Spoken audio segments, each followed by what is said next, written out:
Hello everybody, I'm GD Swords, and today I'm going to show you how I beat Dark Souls Deathless. I have been streaming it on Twitch recently, so if you want to see me play more games, follow me over there.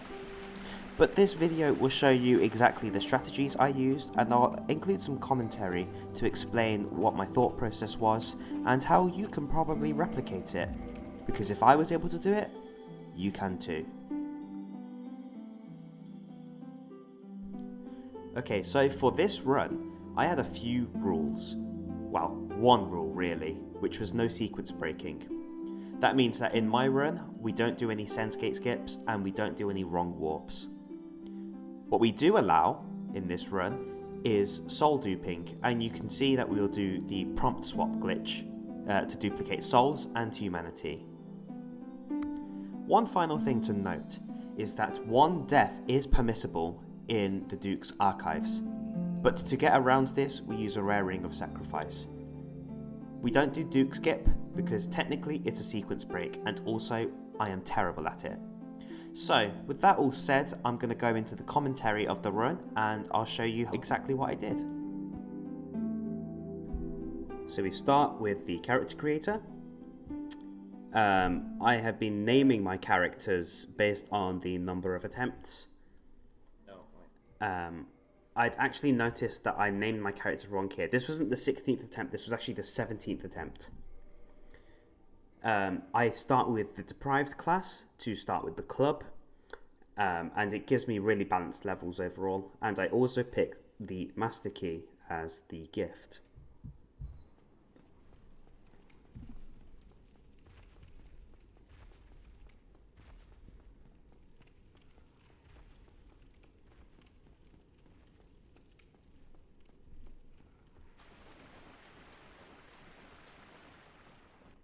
Whilst I'm on the ladder, I go into the menu, go to the change equipment section and unequip the broken straight sword hilt.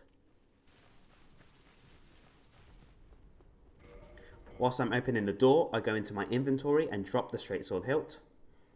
The whole point is to keep the inventory clean, and it's essentially worthless.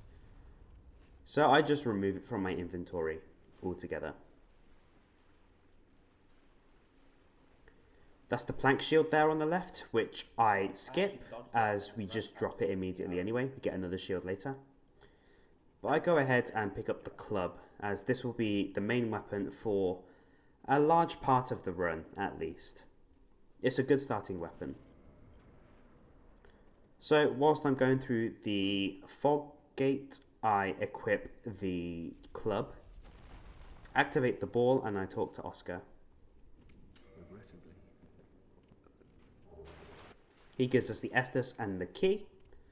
So I two-hand my weapon, do a running R1 on this hollow, so that way he doesn't stop me.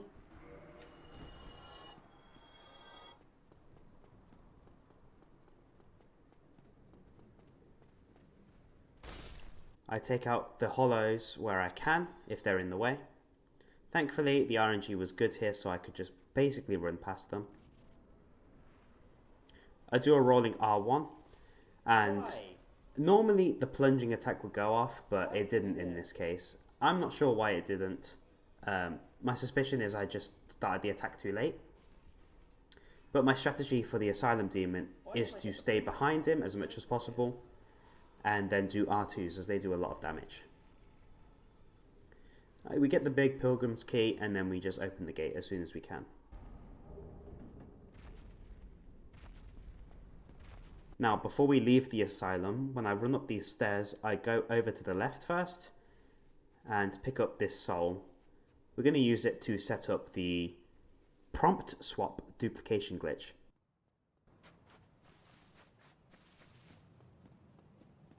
That was a very good asylum.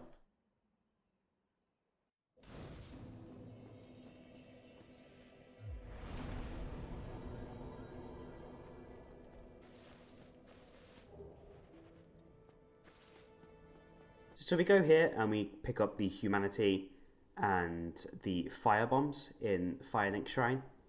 Both of these are set up for things that happen later. I'm starting to wonder if I even need the that soul at the beginning of Asylum. I'm going to try to not use it. So we head down the elevator below Firelink Shrine to get into New Londo Ruins. And we picked up the Master Key as well. And what that allows us to do is open the gate to go through the Valley of the Drakes, and that way we can climb up into Darkroot Basin, and then from there, Undead Parish. That's how we can get to Andre very, very quickly, and it also allows us to skip having to fight Taurus Demon or go into the Undead Berg. So there, you saw I just jumped over the edge, but what I ended up doing was picking up that soul, and I also didn't send up the elevator, which I was supposed to do. So I had to go back and correct my mistake, but it's fine because it doesn't waste a lot of time. So we go into the Valley of Drakes and we pick up the soul right behind that gate.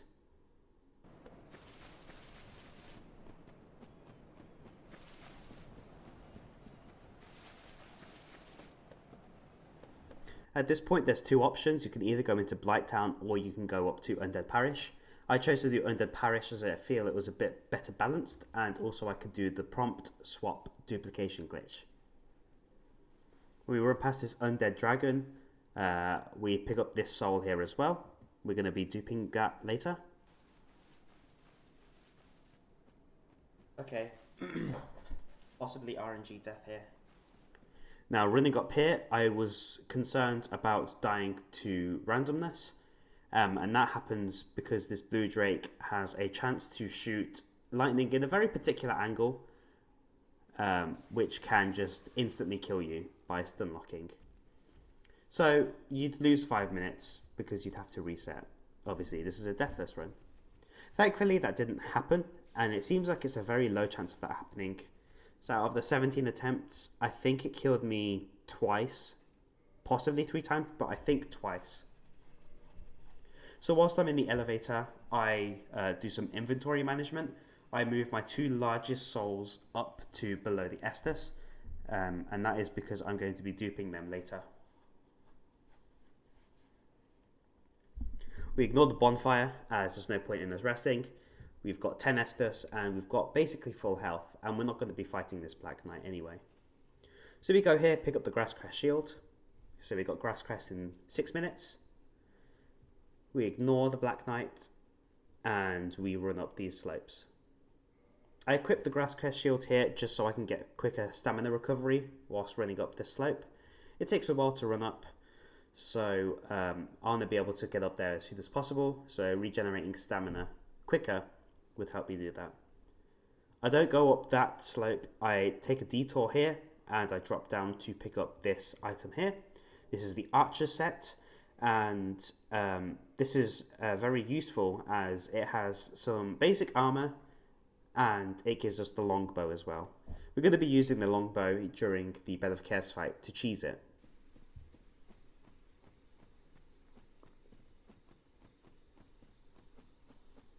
We ignore the Crystal Lizard as it doesn't drop anything that would be useful to the run.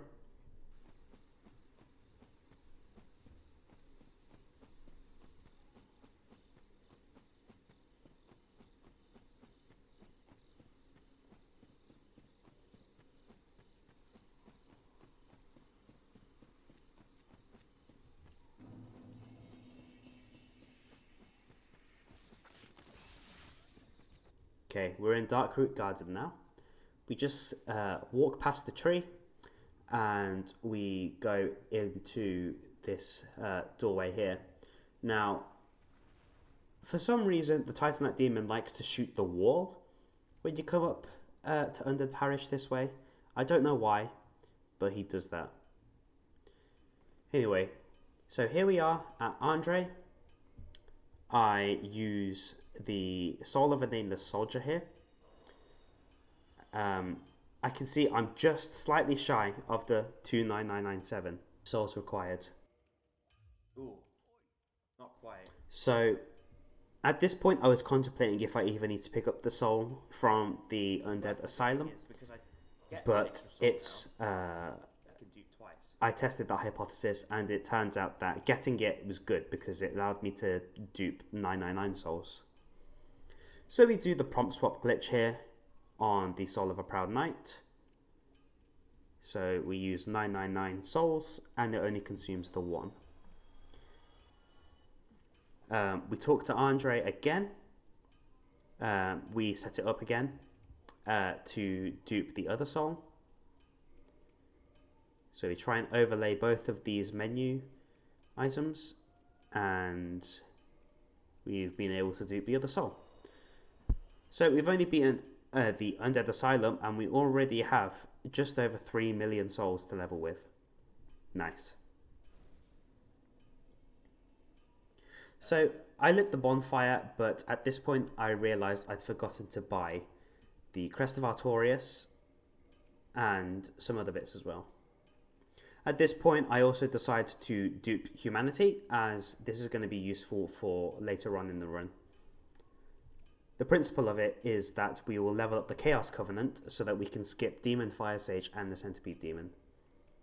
So I set up buying 999, or just 99 Titanite shards rather, and then we do the prompt swap glitch again by overlapping these two menus, and then we use 99 humanities with only 1 item cost, and then we pick the other 3 back up.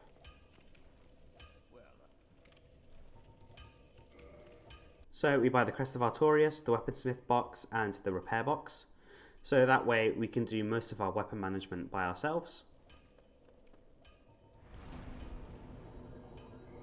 So here we're leveling up. You can see that I go heavily into leveling up Vitality, Strength, and Endurance. These are really the key stats that we want.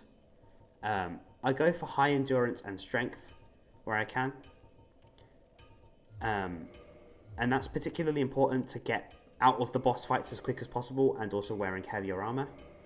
And also I level up Vitality a lot to increase my survivability against RNG, essentially.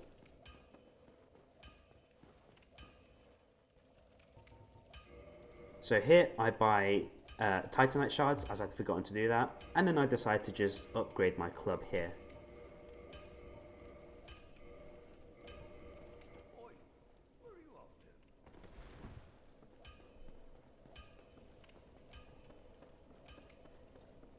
So now at this point we climb up the stairs and we head towards the Undead Church, and we start heading towards the Gargoyle boss fight.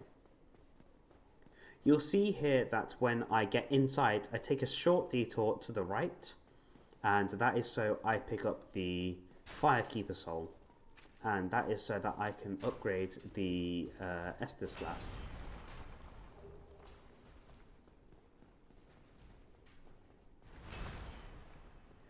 So here I try and hug the side a bit to get the Boulder Knight to move, which he did thankfully.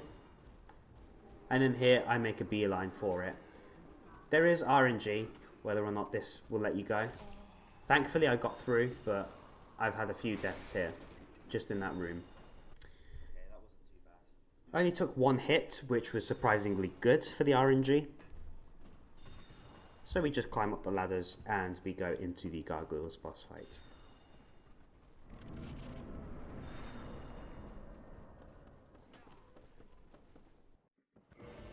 We skip the cutscene and we try to hit the tail. I got a counter hit R2 there, so we did half the health in 1 attack, which is very, very good. So another R1 to kill the first one, and then we watch out for the fire attack from this second one. We just do an R2 and then an R1, and the second one's dead. So it's a really, really quick gargoyle fight.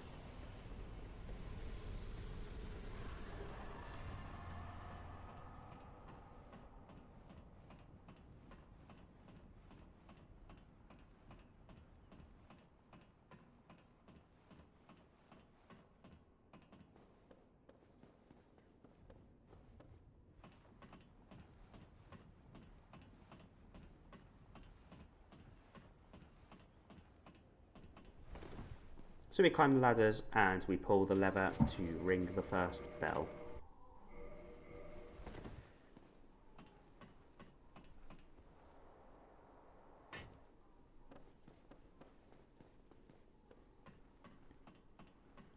So we go down the ladder, and as we turn around, we see that we are greeted with Oswald. We talk to him, and we buy Homeward Bones as well. I accidentally pressed cancel there, so I have to purchase it again. But we get 18, and we don't need 18, as we don't use that many. But it's useful to have spares just in case.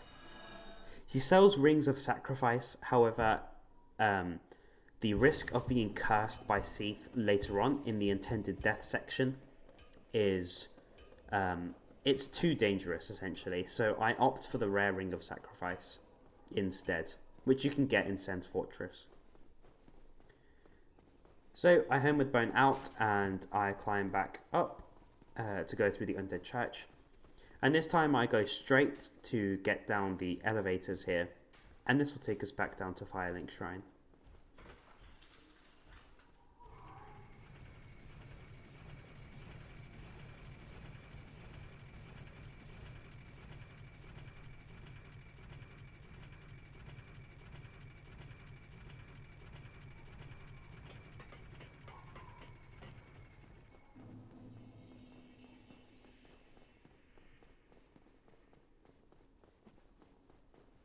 Now that we're back in Firelink Shrine, it's a good thing to mention I do two things here.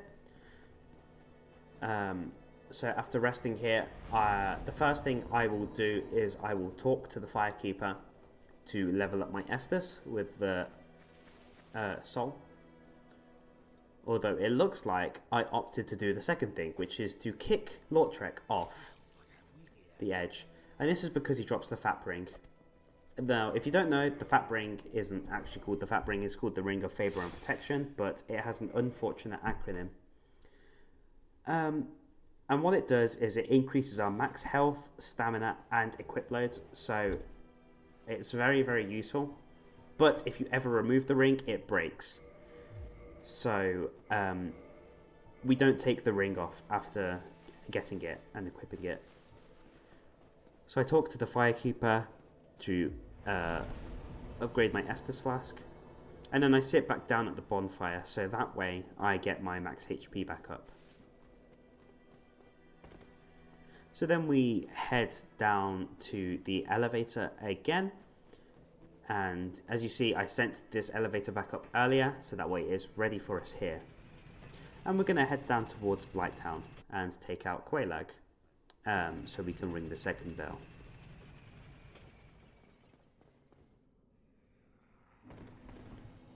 I leave the elevator there this time, so that way when I climb back out of Blighttown, it's there ready for us.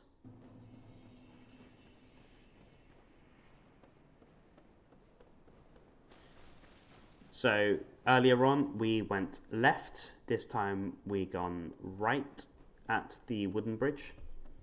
Going right takes us to Blighttown. Now if you know this game casually, you know Blighttown is a pretty tough area. When you come through it from the other entrance, which is by the Gaping Dragon in the depths.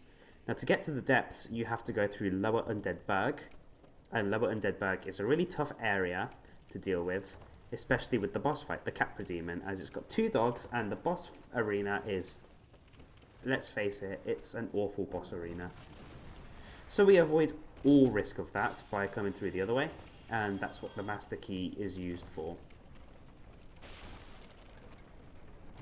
I do a two-handed R1 plunging attack there to kill the Crag Spider, and that is so that the Crag Spider doesn't do a fire attack to knock me off. If I get fallen off, I could save quit, but if I don't save quit properly, because I'm not very good at them, I will just die. And then it's a reset. So I cross this bog here and pick up this large soul. We're going to dupe that one later. You notice I try and roll through the bogs as well. It's just the quickest way to move. So I run over here and I pick up this other soul, which we will also dupe later. So we just have to be careful of the spiders doing the fire attacks. We also run up this slope. There's a chest here which contains a dragon scale.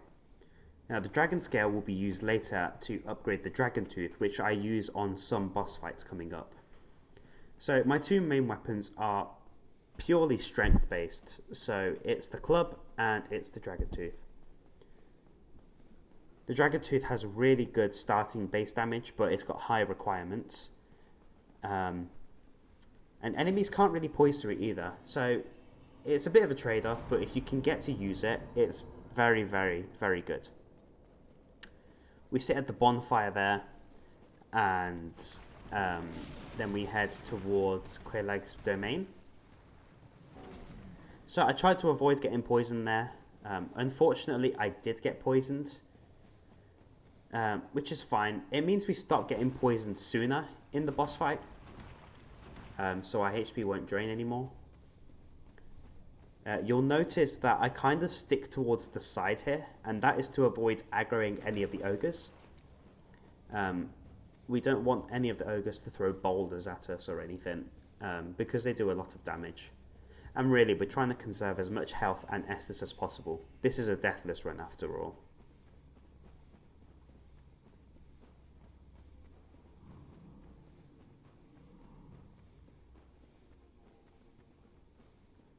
Okay, we're approaching Quelaag's boss fight now. I'm sorry for all you Quelaag simps, I skip the cutscene. So, no booba allowed.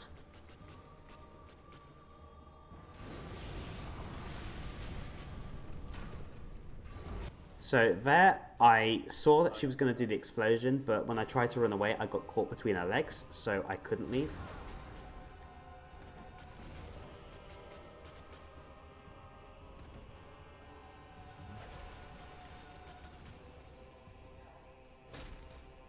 The general strategy I tried to use in this fight is to try and stay as in front of her or just to the side of her as possible. So that way it's easy to telegraph her attacks, and they're not too difficult to dodge either.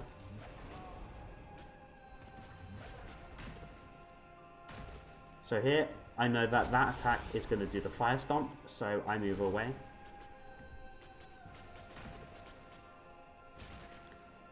I saw that the spider was about to spit. Because we were fighting on a ramp, the lava landed right in front of her. So it's quite dangerous to fight her on the slope. If you can, my advice would be to fight her on the flat ground. There I got greedy. But she's repeating the attack, so I dodged it this time.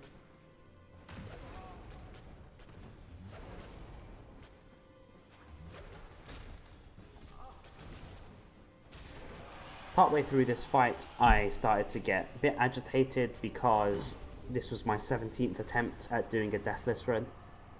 So at this point, you can imagine it gets a bit exhausting, having to fight these same few bosses over and over.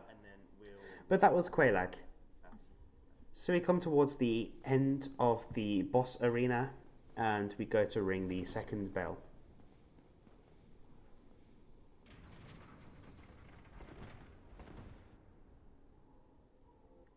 Just before the cutscene plays, I start rolling towards the doorway. That is so I can get to the Chaos bonfire here. And the reason why I do this now is because I have to warp here later. And if you don't sit at this bonfire, you can't warp to it. So we come through the illusory wall. We talk to Engi here. And we say that we're a servant, so that way he moves out the way. And then we sit at the bonfire. Now, if you remember the souls and the humanity that I duped earlier, you'll notice that I have 99 humanity currently. So what I do is I join the Chaos Covenant and I offer humanity. So I give 30 humanity to level up the Covenant, and that will unlock the shortcut to Bed of Chaos. So now we've got 69 humanity. Nice.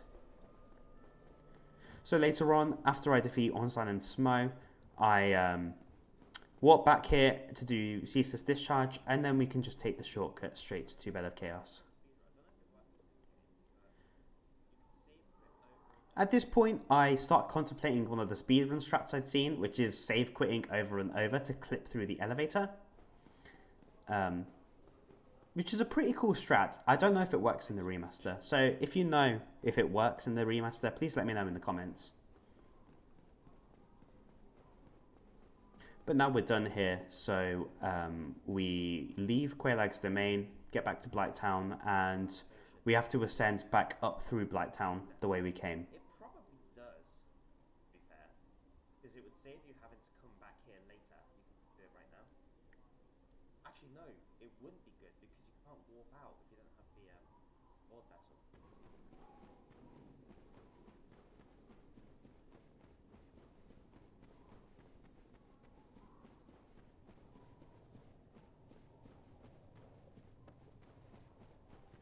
So up to this point in all my previous runs, I would hug the right.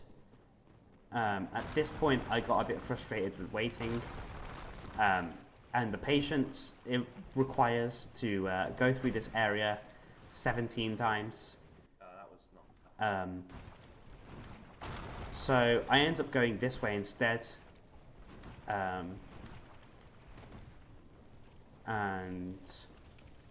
I decide to just ascend straight up through Blighttown. In all my other runs, I decided to go to the bonfire first to cure the poison.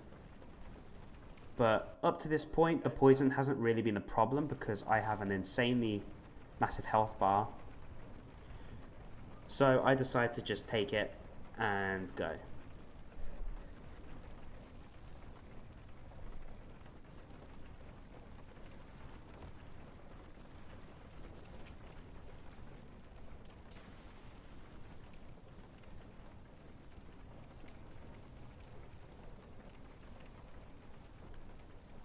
So when we're climbing up, we want to be careful of the mosquitoes and the toxic dart boy.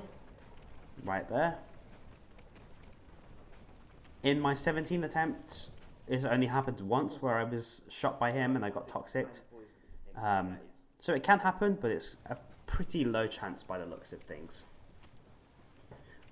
It would be bad if I got toxic, as I'm currently poisoned too, so if the effects stacked, then I would lose health really fast.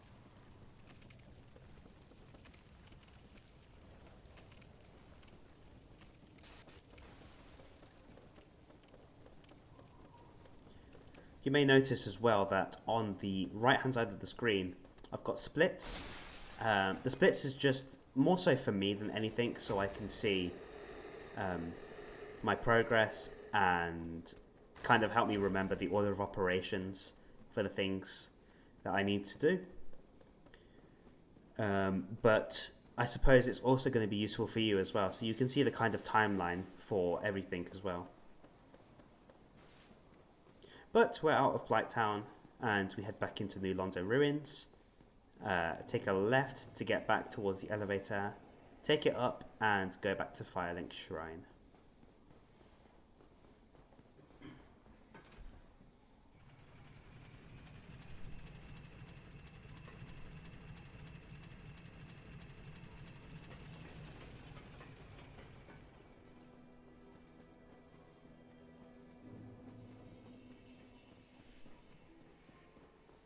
So, we're back in Firelink Shrine now, and because we took care of Lautrec, the Firekeeper is still there, which is good to know.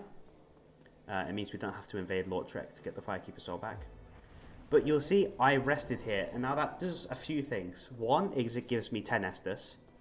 Two, it changes my warp point in case I needed to come back here for whatever reason.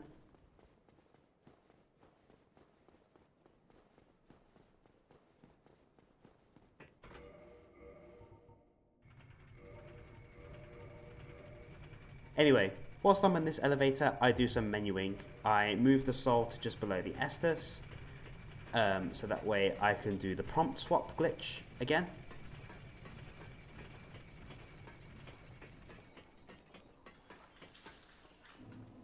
Now we're back in Undead Parish.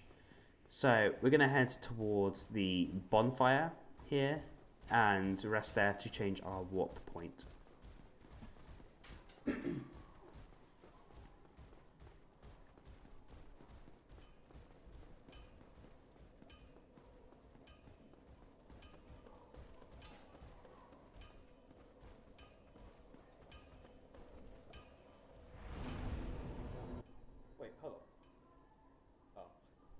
there was no texture under those stairs for some reason, but it's just a wall. So at this point we head towards Sen's fortress. Now, we don't initially go through it. What I do here is I pick up the soul that's on the right in this main part of the room. So you'll see here I kind of veer to the right and dodge the serpent. I pick up the soul of a brave warrior, and that's worth a lot of souls. We try and get out of the way and use the Homeward Bone to get out. Okay. Thankfully, the Homeward Bone in Dark Souls 1 is very quick. Then I go back into the inventory, and then I change the order of souls again.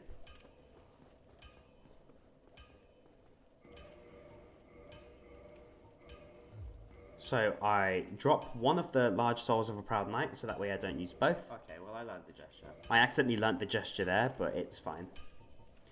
So we queue up doing the prompt swap glitch by trying to buy 999 wooden arrows. And then we try and overlap two menus at the same time.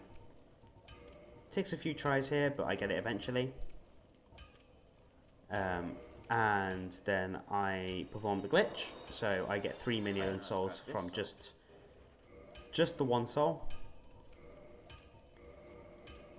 And then I encounter a very strange glitch here, which is for some reason I can't move the souls back up into the second slot. I don't know why this happens, but what I end up doing instead is I don't know why trying to manipulate the items to be in such a way so that the Homeward Bones appears just above the souls. Then I can drop the Homeward Bones and then queue up using I don't know why it does the prompt swap glitch weird. again. I just can't swap the two item positions. I don't know why. It's not clear why that glitch happens. If anyone knows why that happens where you can't swap the items properly, please let me know in the comments, because it was very frustrating for me. Right, let's dupe again. So we queue up using the soul again. We overlap the two menus, and then we do the prompt swap glitch. So now, using only 3 souls, we now have 11 million to spend. So we pick up the Homeward Bones again, and then we go and rest. And we level up health and endurance and strength.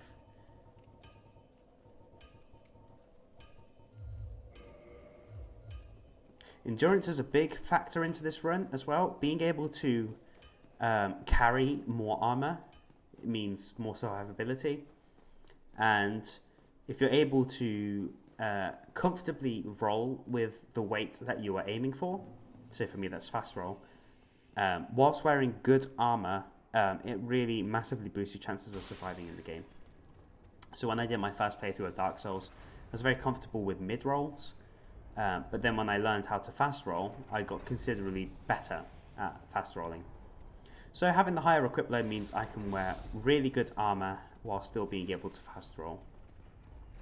So we run through Sen's fortress here, and then I do a save quit here, and that is just to de-aggro all of the enemies chasing me.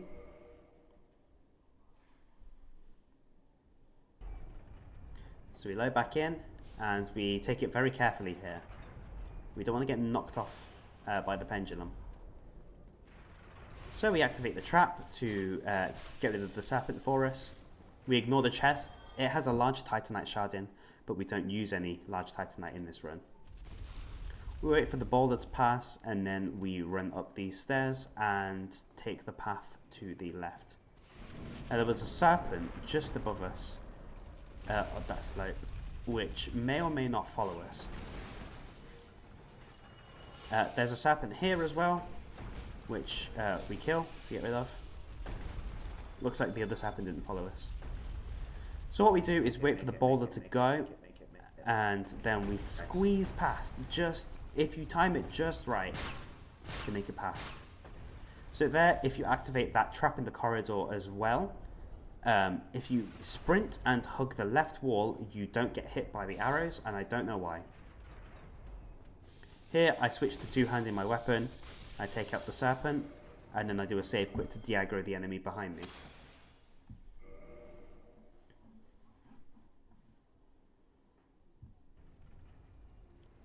In my previous attempt at the Deathless run, I died at this pendulum.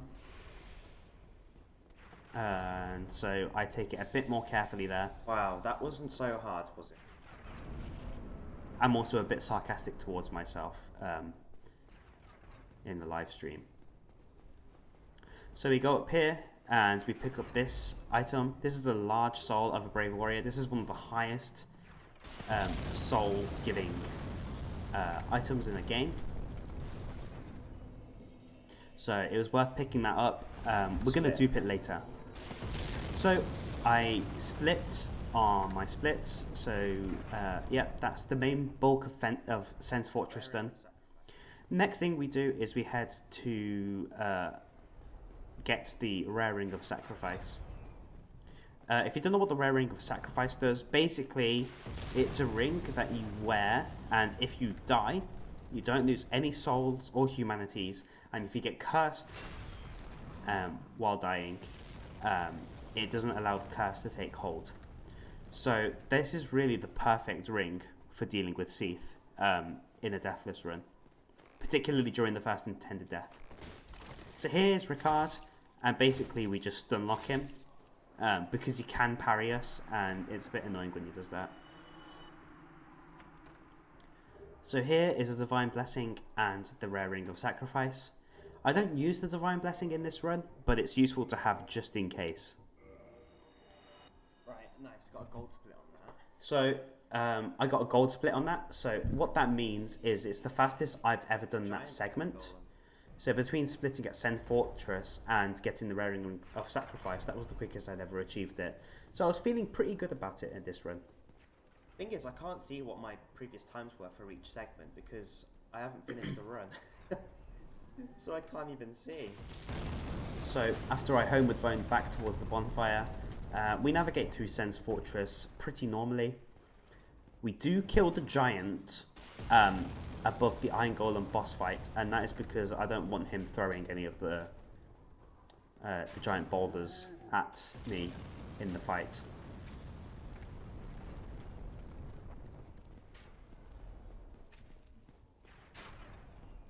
So we take out this crossbow person and we head up these stairs.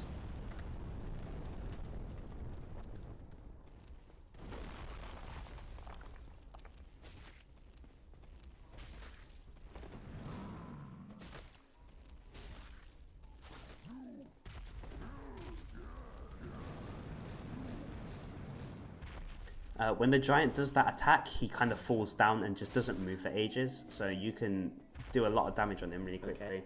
Don't need the chunk. He drops a Titanite chunk, which I don't pick up as we don't use any Titanite chunks in this run. But now we just go into the Iron Golem boss fight. I try and position myself so that the projectile he throws at us gets broken on the ground.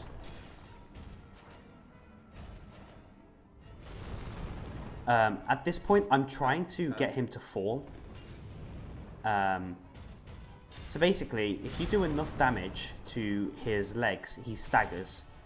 And then if you do more damage, he'll fall backwards.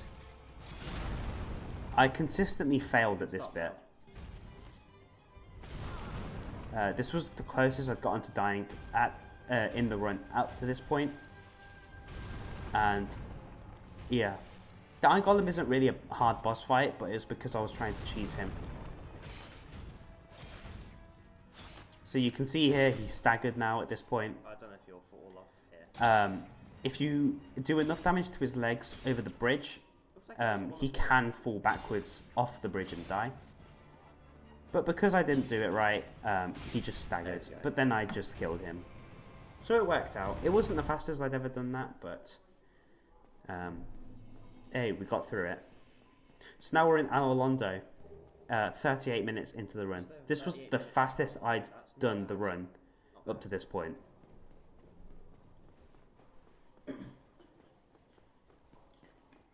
Would have been less than that if the Iron Golem actually decided to fall off the bridge, but he didn't. It's fine.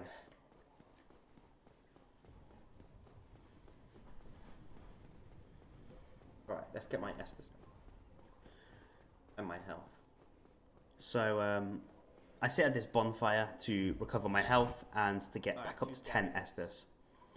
Now, Anolondo is quite a dangerous place.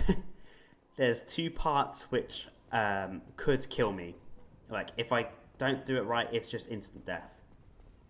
One of them is the rafters, and the other one is the archer walkway.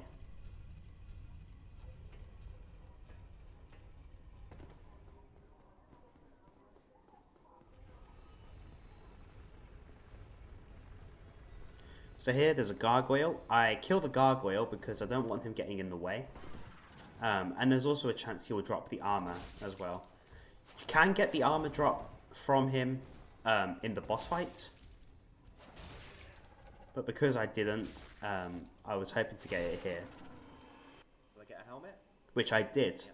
So that's a bit of extra defense, and I can still fast roll with it. So it works out well for me. Right, super carefully. Now here, I tried to line up as best as I could, and I didn't move at full speed here. If your camera is off-centered slightly, it can kind of bounce off of those pillars, which is throwing me off guard a lot, and it makes me at higher risk of dying. So getting into this building, I want to take out these guys because they can throw knives at me.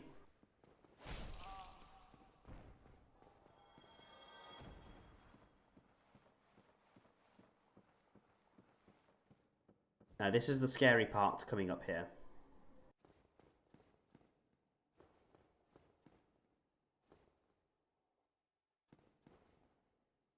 I try to move very, very carefully.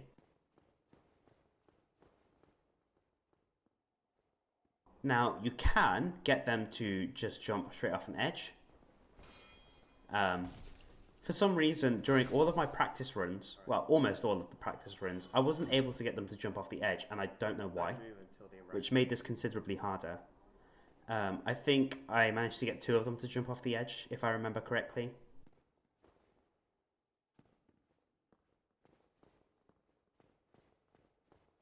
So this enemy has aggroed towards us, and he'll just roll off the edge. I don't know what triggers him to do that, because sometimes he'll start throwing knives at me, and sometimes he'll run towards me. If he runs, he'll probably jump off the edge. So this enemy has done the same thing here, and just jumps off the edge. Now, what did I do differently this time?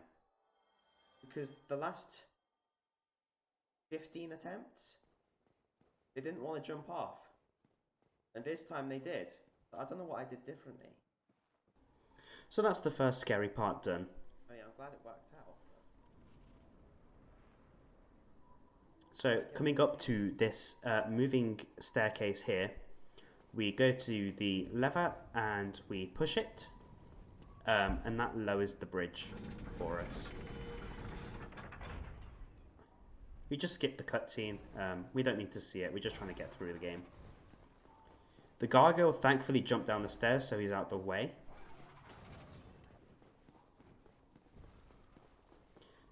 And then we come to this main bridge. Coming up here, there's a couple of giant enemies, which I tried to dodge. I don't think I dodged the attacks of one of them. Oh, I did. Look at that. And now here, I try and move in such a way so that I get aggroed later. So that way I'm less likely to get knocked off. Okay, did that guy just jump off the edge? And we just saw a pale gargoyle just jump off the edge. He did. Now here's quite scary as well. I didn't have RNG quite like this up to this point. So as a result, I do a save quit to de-aggro the archers and the gargoyles.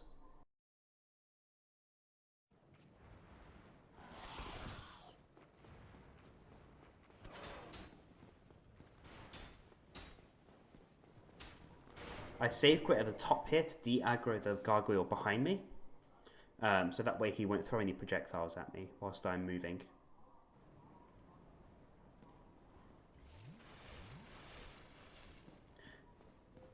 very carefully navigate this area. And as we come up here, we have to go to the right where that archer is. This is the other scary bit. If you mistime a dodge or if you get bad RNG, you can just fall off and die. So here I was trying to get the guy to put the bow away and just take out the sword. Because I'm far more comfortable parrying an enemy than I am dodging arrows. Thankfully, we got good RNG there, and I was able to kill him. And then we just drop down and go through the fog gate. Okay. Now on the left there is a bonfire, which I will rest at. And that is it for the Anor Londo split. There we go. Nice. So here you'll notice as well that I reverse my hollowing. And I kindled the bonfire as well. And that is so I can get 10 Estus.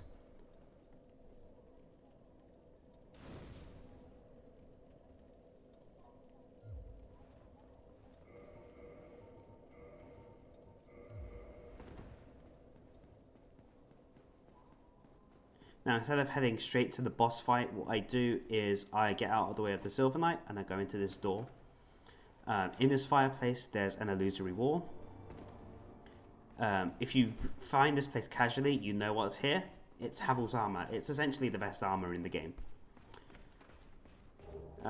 So I go here to collect Havel's armor, and I want to get his weapon as well, which is the Dragon Tooth, which I've done. So that's the next split.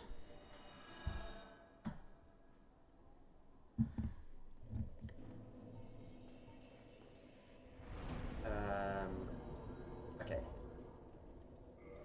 So at this point, I try changing my armor to see what can I fast roll with.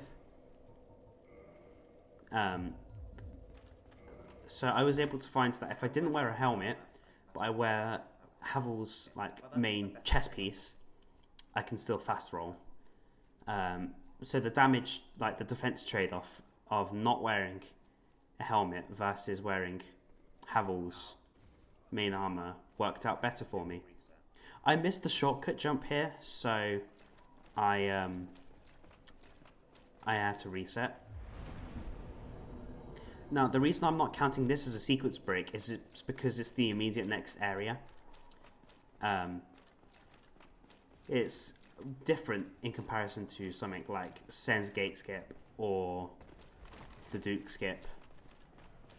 Well, the Duke Skip technically works like this as well, but it's so high risk.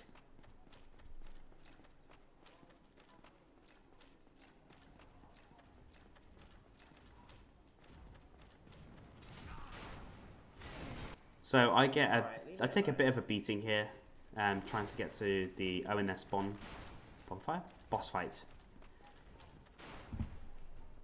So I top off and I two-hand my weapon before entering the boss fight.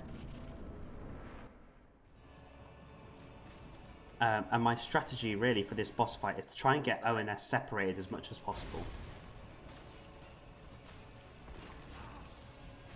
You can see wearing Havel's armor has been quite helpful here, as I'm not taking as much damage as normal. I am taking quite the beating though.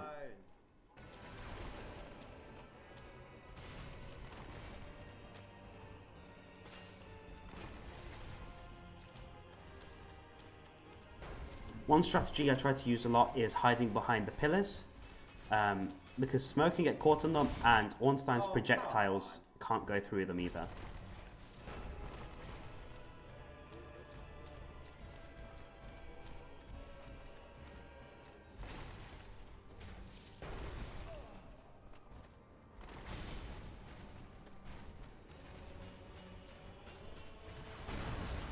Wow.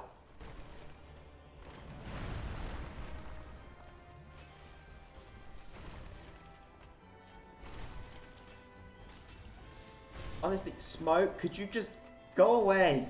What are you doing? Smoke, just go away.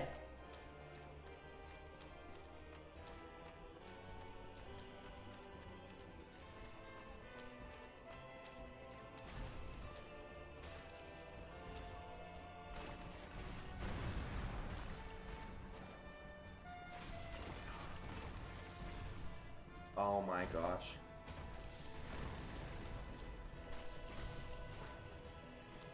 So here at this point, I knew I was going to be Ornstein before I died. It was very risky and I probably shouldn't have done it. But now we get to phase 2 of the boss fight. So depending on who you kill first, it affects the second phase. So if I kill Ornstein first, Smo gets powered up, and if I kill Smo first, Ornstein gets powered up. Normally you kill Ornstein first because it's a bit easier.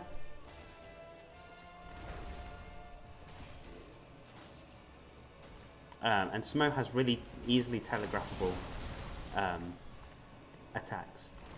Should have telegraphed that one though.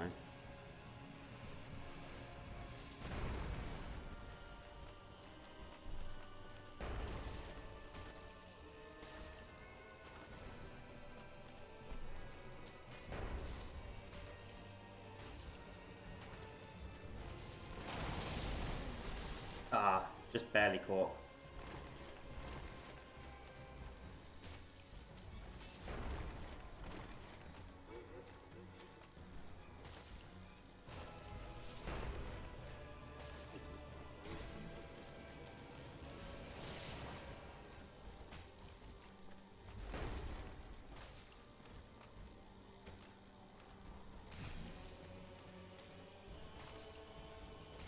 And that's ONS done. There we go.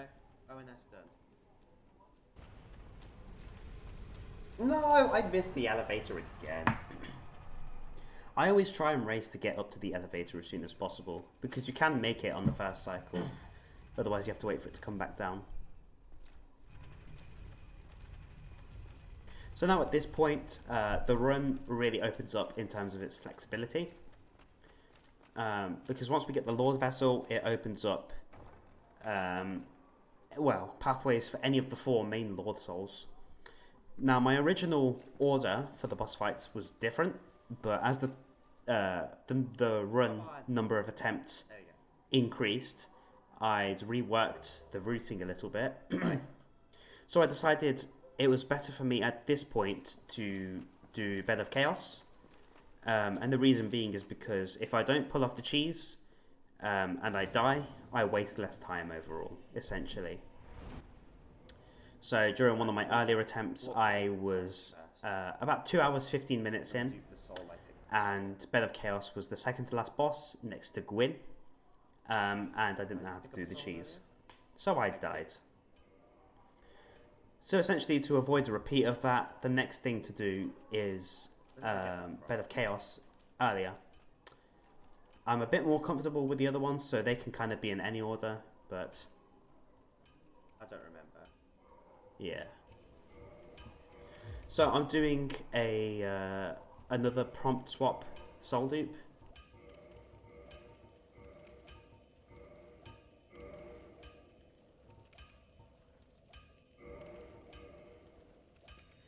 So now we use 999 large souls of a brave warrior. I don't actually remember where I got the soul from. So that gives us another 8 million souls to play with when leveling.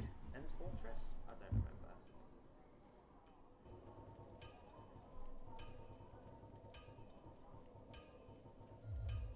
Wait, hold on. So I was just about to level, but I wanted to double check if there were other stat requirements for the Dragon Tooth. So here we see that all we need is 40 strength, which we've already got. I reinforced the Dragon Tooth anyway, as we got the Dragon Scale from Blighttown. And then we proceed with the level up.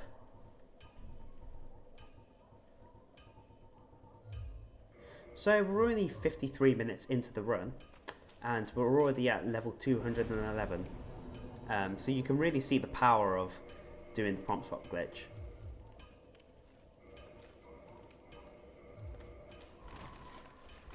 I can fast roll with this. Nice. Okay, well... So leveling up my endurance there, it allows me to wear the gargoyle helm at the same time, so I can fast roll wearing more armor now, which is always a good thing.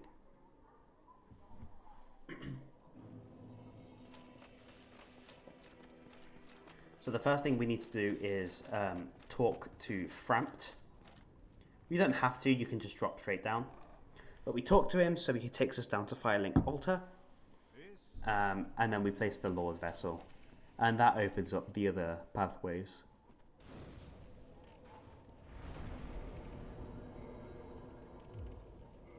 So from Firelink, I warp straight to the Daughter of Chaos bonfire.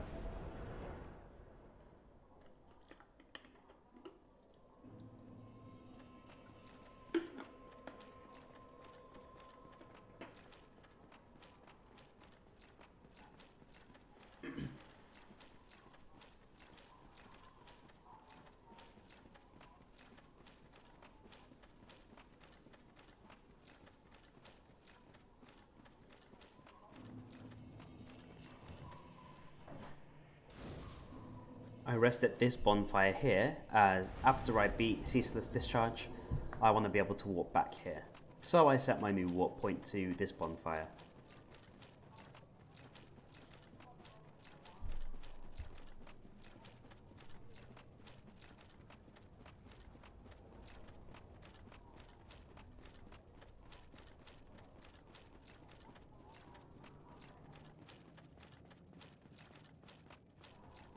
Now, if you look very carefully towards the bottom right there, you can see Centipede Demon just about hanging on the wall. That's a nice little detail that FromSoft added to the game.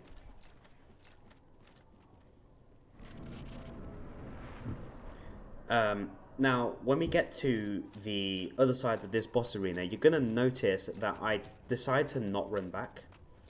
And the reason being is because although you can just cheese Ceaseless Discharge, for some reason, he doesn't like to follow me, and I don't know why.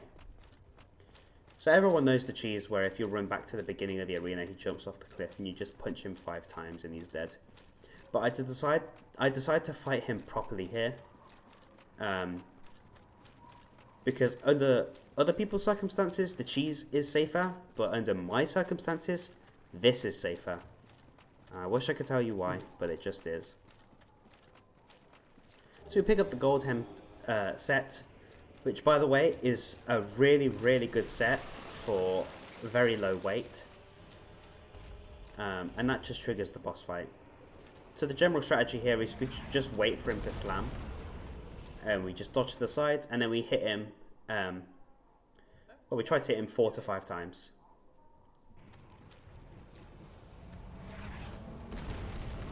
And then we just rinse and repeat until he's dead.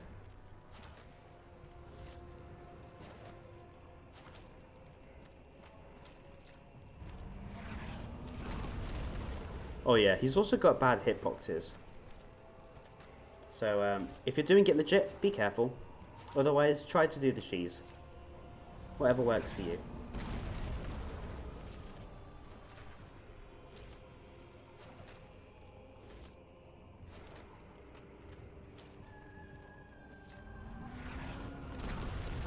That hitbox is so bad.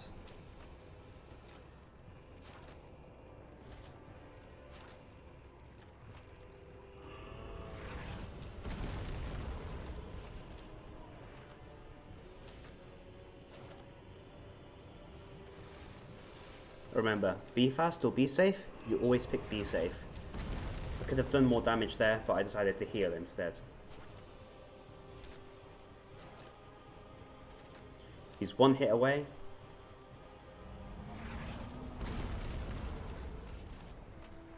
And that's Ceaseless Discharge.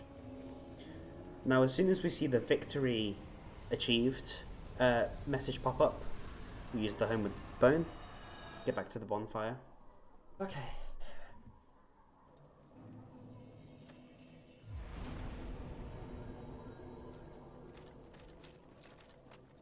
And then as we approach the lava, the cutscene plays, and then we just skip it. So coming up to this bit is Let's open the shortcut and we'll try and get 2 options. So if you don't level up the Chaos Covenant, you have to do Demon Fire Sage, then Centipede Demon, and then walk all the way through Lost Izalith. If you do level up the Covenant, then you just have to go to one particular room and open up a door.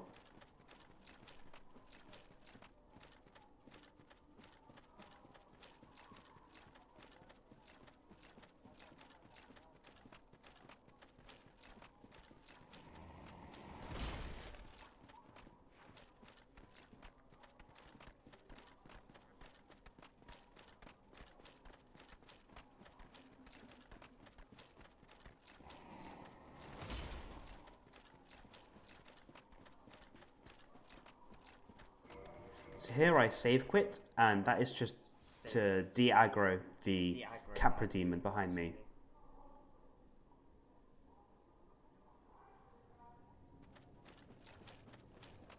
I drop down here to get to the bonfire quicker. This enemy prevents me from resting there. You've got to be very careful with this enemy, as the acid he spits does durability damage to your weapons and your armor. So we want to kill him as soon as possible without getting hit if we can avoid it. So we rest at the bonfire. We go over to this item and pick up another soul.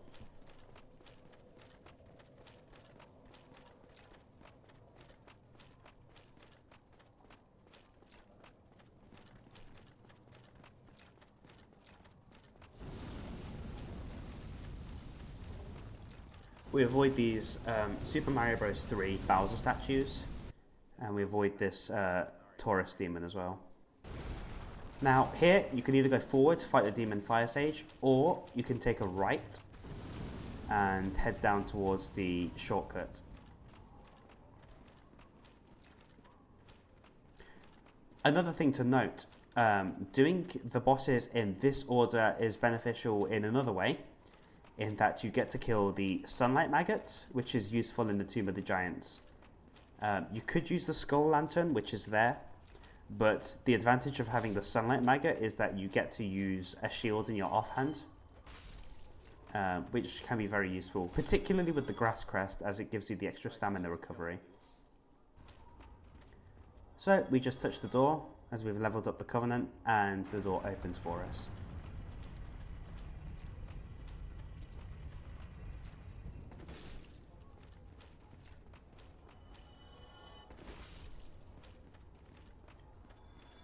So I look around to see if any of them have dropped any items. Oh wait, is it this one? I had a feeling that this one dropped the Sunlight Maggot, but it doesn't. It just drops a medal.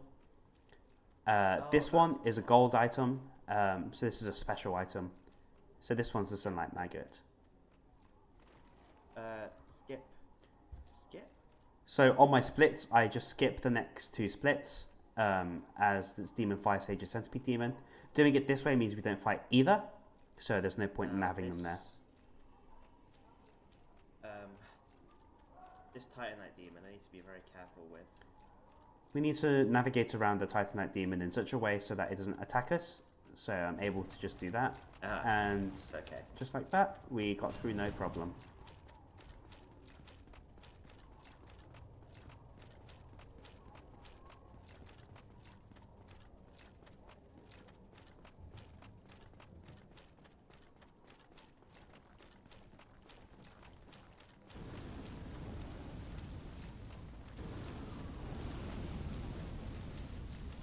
So coming up here is the fog gate for the Bed of Chaos boss fight. There's a pyromancer here, one of the daughters of Izalith. So what I decided to do is save quit right before the fog gate. Now you might have seen that there was an invasion, but we quit out just in time before it prevented us from doing so. So we de-aggroed the enemies, entered the boss fog, and then I change my chestplate, and I equip the bow as well. The reason why I changed the chestplate is because when trying to aim precisely, Havel's armor is quite bulky and kind of obscures your vision from aiming properly. Equip those as well, just in case. So this is just some inventory management here. So I remove the items I don't need from the hotbar, and I equip the fire bombs as well. This is a big moment in the run, where if I mess up the cheese, I have to reset, essentially. I've got 6 fire bombs, that's 6 chances to knock out two nodes. I'll watch the tutorial on how to cheese this if you want to see the same tutorial as well. I will put a link in the description for it. But essentially this has us counting out the large squares and looking in a certain direction and aiming at particular points. That's one spot. And this is another.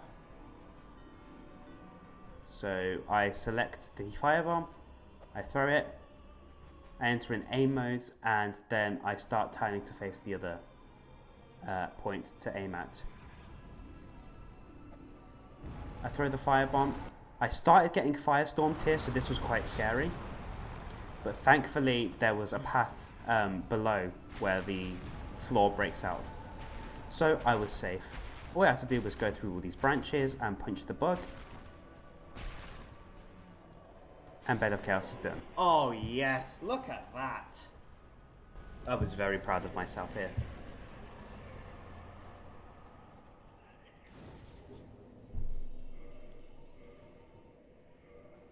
So I go back into my inventory and I put my items back. And then we go to Firelink. Yeah, you know what? Duping the humanity and then just skipping straight to it, that was the play. That saved me so much time.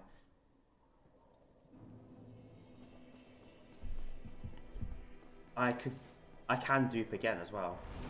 Let's go back to Dead Parish. So the next bit is Pinwheel and then Nito. I decide to go back to the Undead Parish to dupe the 2 souls I picked up.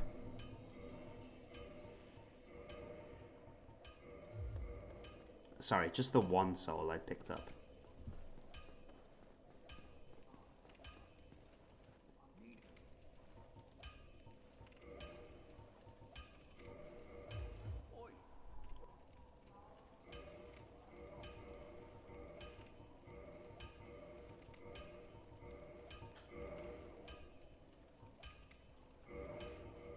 Okay. I drop the Sunlight Medal as it's in my inventory doing nothing.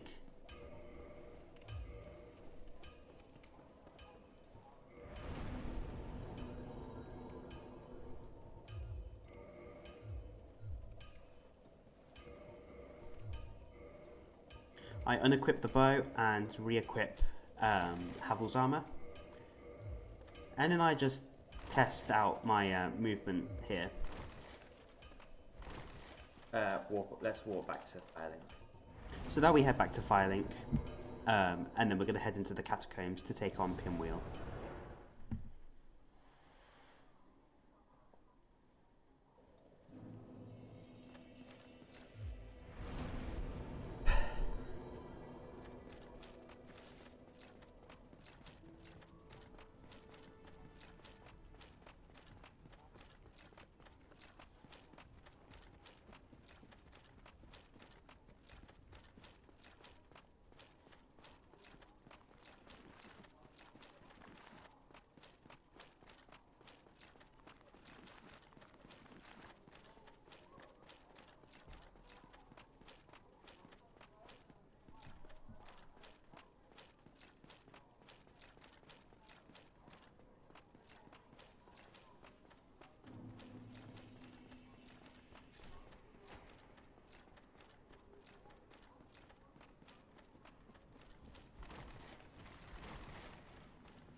So in this room is a pyromancer, which makes the skeletons continue to respawn, and it's also prevented me from setting up the bonfire as well.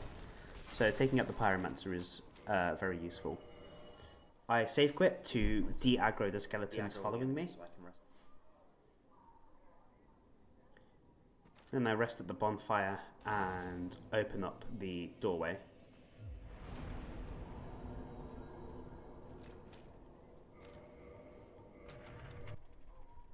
I switch to the Goldhem top, and the reason I do that is because you take less fall damage when you have a lower equip load. I do a strat here where I cross this bridge, I turn around and then roll back down, and this lands me on this ledge.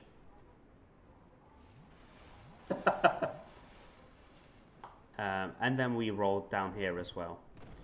And basically that skips the entirety of the catacombs, which is a very dangerous area, especially with all the bone wheels and skeletons.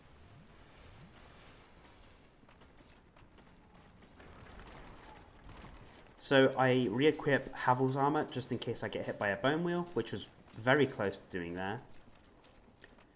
And we enter the fog gate, and then we have the pinwheel boss fight.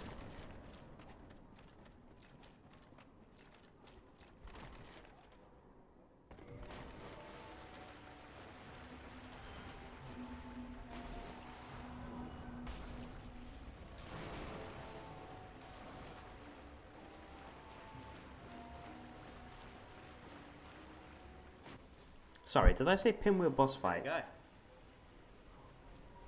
I didn't see a boss fight. Oh wait, which mask is he gonna give me? Mask of the Child. So he dropped the Mask of the Child there. If you don't know what that does, that slightly increases your stamina recovery. We aren't going to use it. It is quite useful in like regular runs, but here I'm using the Sunlight Maggot because I have it. So that's going to help us to navigate the Tomb of the Giants, and it means we don't have to go get the Skull Lantern either.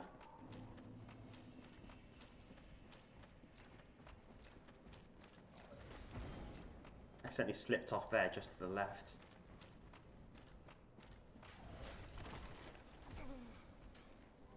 So here I saw there was an enemy, so I knew it was safe to drop. And then we just take this slides down and go down here as there's a bonfire.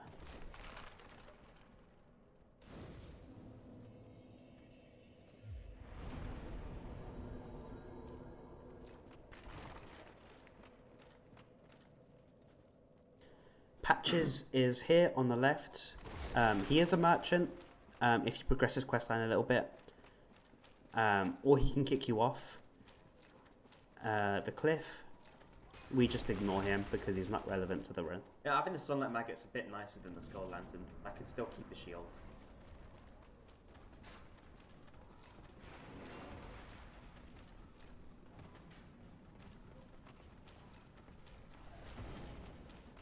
So I tried to make that jump there. I missed it, but you land somewhere pretty safe anyway. So it's worth going for. But essentially you just hug right. Okay. And a Black Knight Sure. fell off a cliff and it gave me the Black Knight halberd. I don't use it because the other weapons are better at this point. But it's good to know you can still get it. Also, I have a lot of humanity, so my item discovery is really high. What just happened? I accidentally changed my game resolution here when trying to quit out. And I was trying to quit out to avoid Paladin Leroy, but he invaded and Change the resolution. I accidentally changed my screen resolution. That's strange. It's always scary when that happens, if something's going to happen without you seeing it, especially in a Deathless run. So coming up here, we've got the Nito boss fight. So we just dodge all the pinwheels. And we go into the boss, Fog Gate. Going into Fog Gates makes the phantoms go away as well, which is good to know. I equip all of Havel's gear here, and I can mid-roll with his stuff, which is quite useful. So I try and roll down to iframe my way a little bit later, so I take less damage. I heal with the humanity, and essentially you tank a lot of damage with Nito.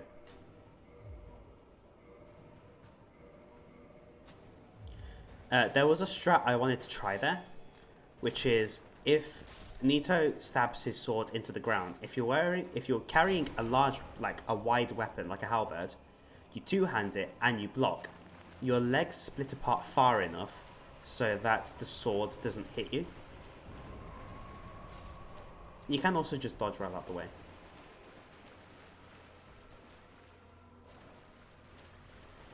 Nito doing the explosion is quite useful because it gets rid of the skeletons.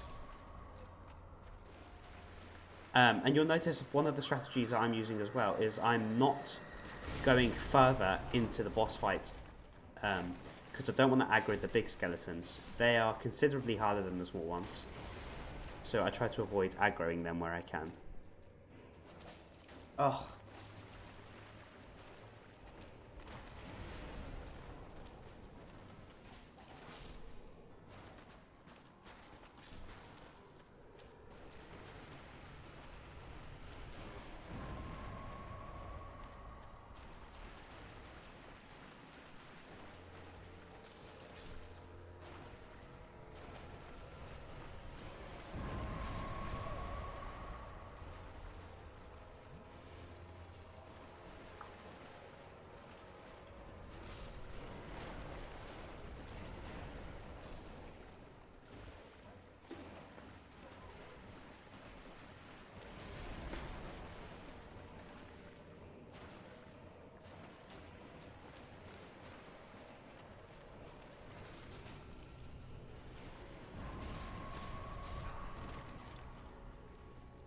Don't aggro the big skeletons. Another thing you want to watch out for here is the status effects. So there are two that you can be inflicted with here. One of them is bleed, and that is very, very dangerous if you build it up. Thankfully, I've got a lot of bleed resist. The other one is poison, which you can get from Nito when he uses the powered up sword. But if you kill Nito, all the other skeletons die as well, so that's no issue. And that's the second Lord Soul obtained.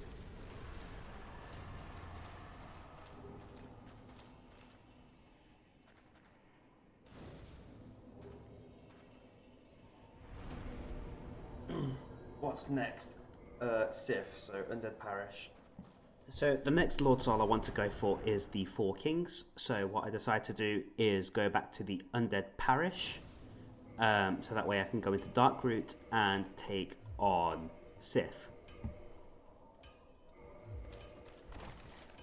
So I change my armor out so I can fast roll with some good strong armor.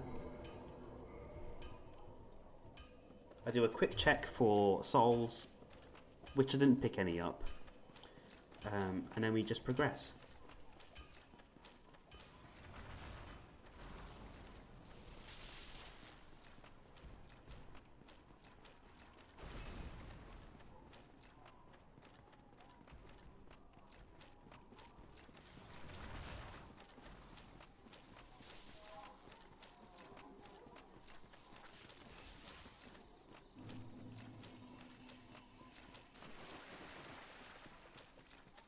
Maybe I should put the Mask of the Child on just to get more stamina recovery.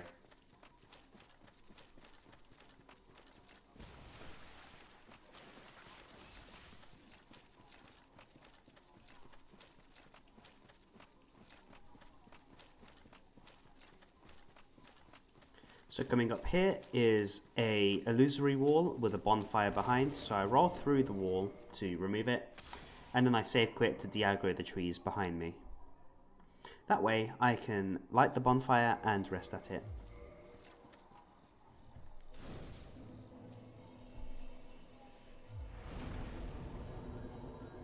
Right, let's join the Cat Covenant as well, so that way the ghosts don't attack me.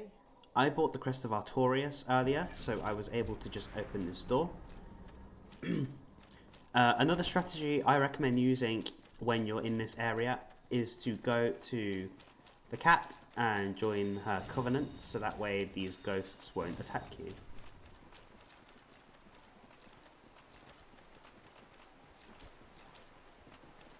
So as soon as you get into this room, the enemy is de-aggro from you, but it's safe to just join it. Remember, if you got a choice between fast and safe, always pick safe. So I joined the cat covenant. I'll grab the stone armor too whilst I'm here.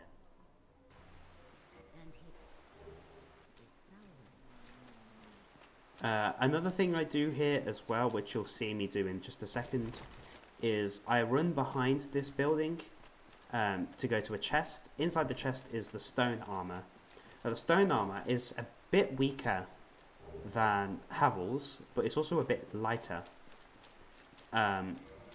So practically, it's a very, very good comparable set. I tried testing out some combinations here, and it didn't quite work out. So I just stick with what I was currently wearing.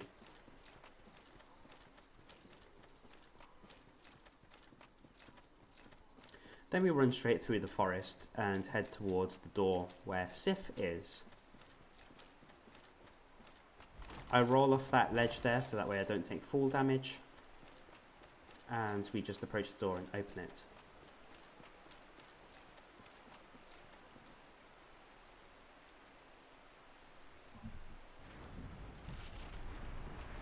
Now, another thing coming up that's part of setup for later is I don't activate the boss fight right away. I run around the tombstone Grab the Hornet Ring to pick up the Hornet Ring. It would be good to have that. And the reason why I do that is because when I go to fight Gwyn later, I want to be able to do extra critical damage on my ripostes and backstabs if I land any. Wow. So I pick up the ring and then I go back to the front of the tombstone and activate the boss fight.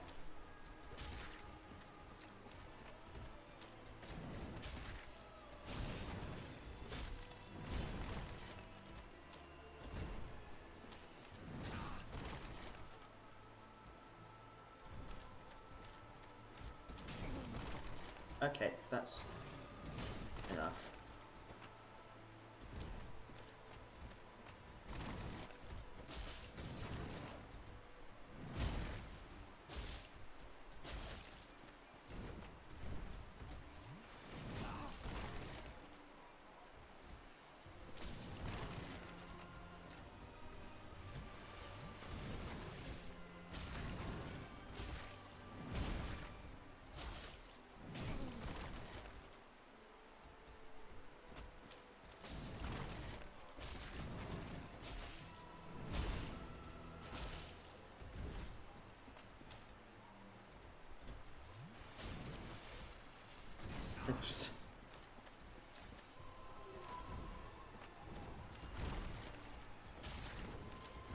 What counter hit?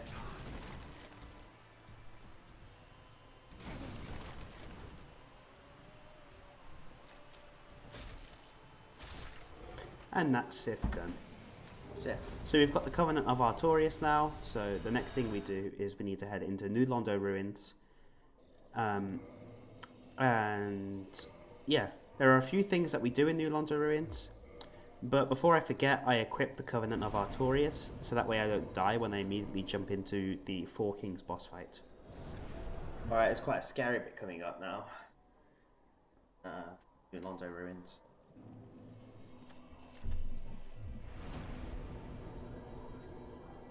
So I rest at the Firelink Bonfire, so I've changed my warp point and I get my Estus back as well.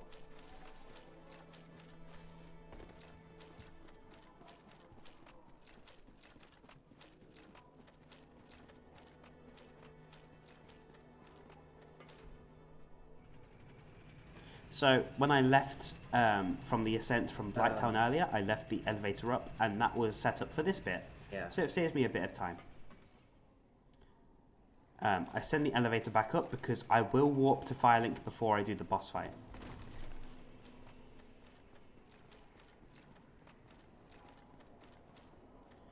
So over here in this jar is a corpse with 2 transient curses.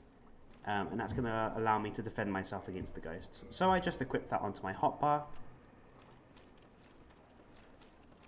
And I'll use it when I get a bit closer to the ghosts.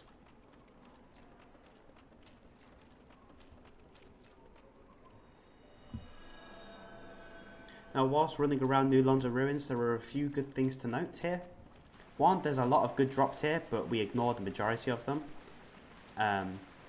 One we do get is the Firekeeper Soul, but I won't get it immediately. I'll come back for it and then warp away, as it's just safer. You can get the very large Ember here too, which I don't get, as I don't have any weapons that are going to be upgraded to plus 15. And we basically avoid everything else.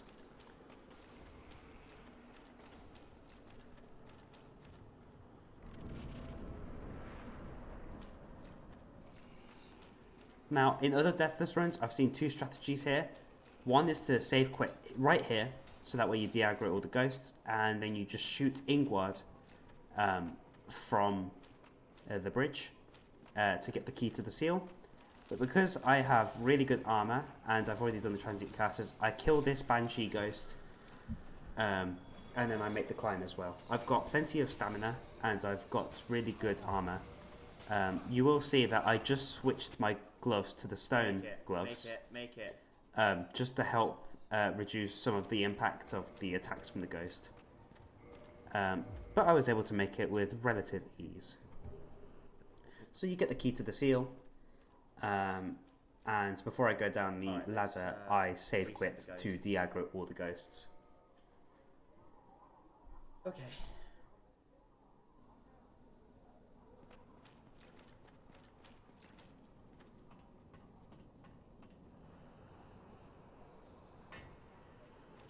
Now, one thing to note is that when you save quit, all your applied buffs go away. So I don't have a transient curse active at the moment, but it's fine because I don't attack any more ghosts, and nor do I need to. So we pick up this last soul as well. It's not necessary, but I did anyway. And then we run over here to this pathway, open this door, and then we open these floodgates.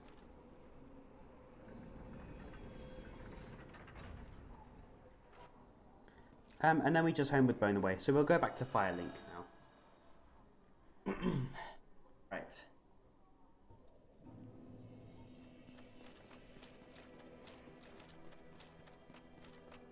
So the next thing I'll do is go back down to the Londo ruins, and instead of going to the area where the water was, I'm gonna turn around and pick up the Firekeeper soul instead. I was contemplating whether or not to do it as the bridge to get to the Firekeeper soul. There's no like guardrails or anything, and 2 ghosts spawn on it. So if you're not careful, you can get knocked right off. So it's worth considering in your runs if this is a worthwhile Firekeeper soul to get. I'd already obtained this Firekeeper soul at one point in a previous attempt, so I felt comfortable enough to be able to do it. But whether or not you go for it is really up to you. You don't need to even collect any Firekeeper souls, and the routing can be tweaked. So for example, you could beat Pinwheel earlier and get the Rite of Kindling, so that way you can kindle your bonfires to give you 20 Estus. But that's the Firekeeper soul, and then I just walk away. Okay. I need to get that Firekeeper soul.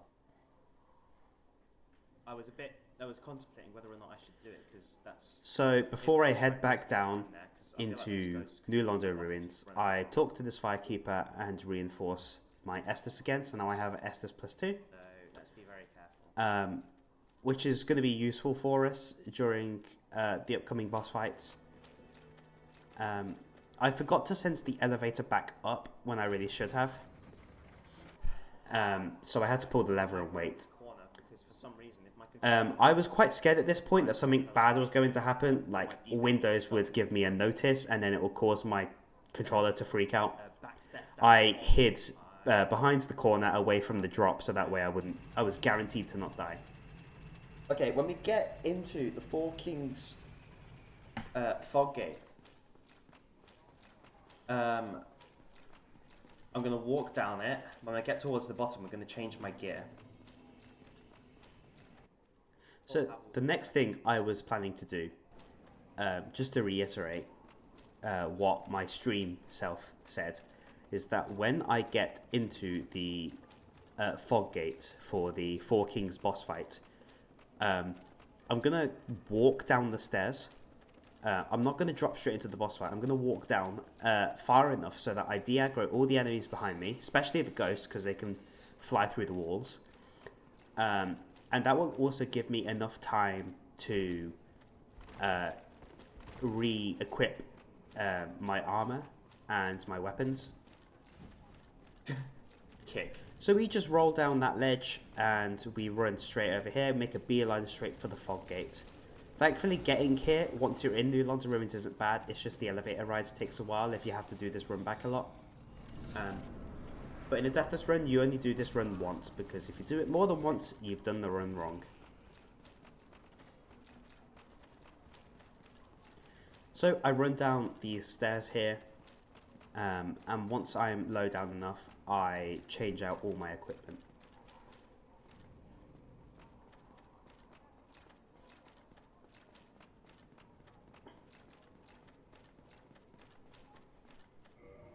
Alright.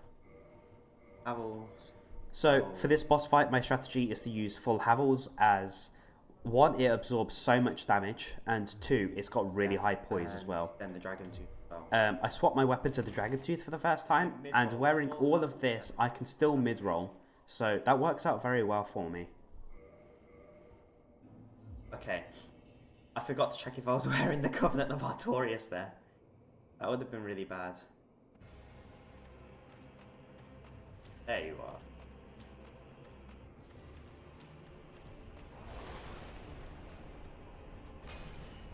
But essentially, my strategy here was just tank.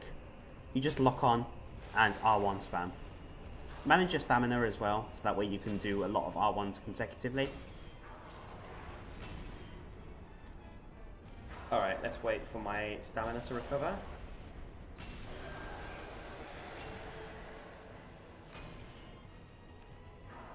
Hop off. He's using magic, so you just block with the shield, and it absorbs most of the damage. But yeah, there's not really much else to the Four Kings fight. You just tank everything with full Havels. And R1 spam with the Dragon Tooth.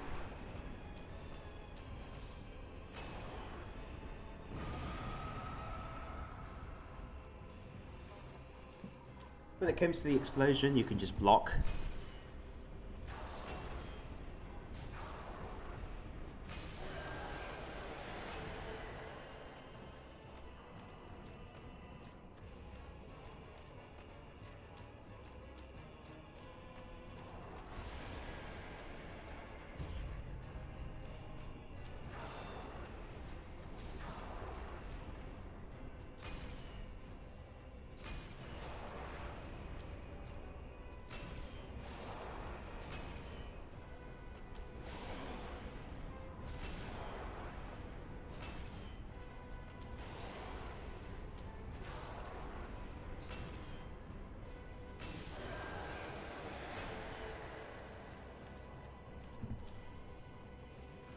Where's the other one?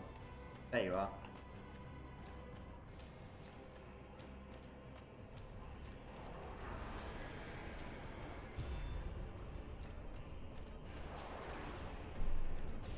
So yeah, when I was playing this, I didn't really care if you take damage from the sword hits because you just tank it. There we go. Four Kings. Yeah, done. and that's it. The Four Kings are done. There's only one Lord Soul left, and that is Seath. This is kind of everything leading up to it now. Up to this point, this was like an hour and a half has been invested into this run. So you really want to make sure you don't mess up, essentially. So yeah, now we have to go to the Duke's Archives. I switch out my armor again, so that way I can fast roll. And I change my weapon back to the club, +5. We won't be using the Dragon Tooth until we get to the actual Seath boss fight itself.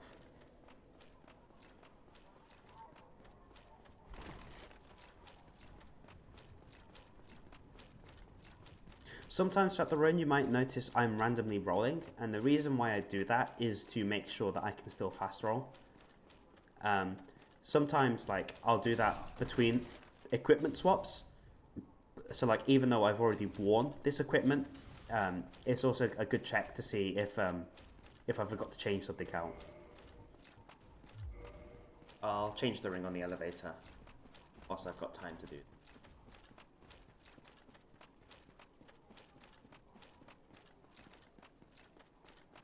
So coming up here, there's two armoured boars. When they aggro towards you, you can actually dodge roll through them. So you'll see here, I just roll straight through the boar.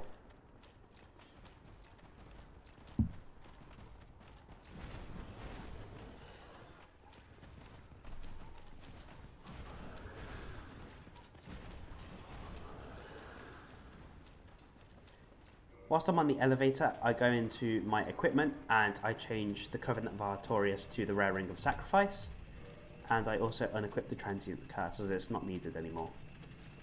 But the Rare Ring of Sacrifice will allow me to keep my humanity and my souls. And it will prevent me from getting cursed when I intentionally die in the Duke's Archives with this fake Seath boss encounter.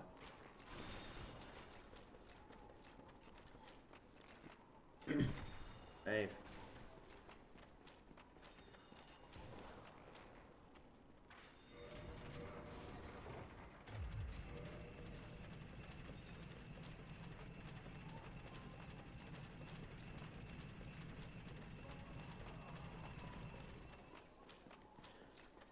So coming up here, there's a hollow. It's okay if you take some damage from him because essentially you want to die as soon as possible to get out of the boss arena as quickly as possible. This crystal lizard got in the way, unfortunately. Oh my gosh, please just move. So, yeah, I ended up having to kill him. I got some good materials there, but we don't use them.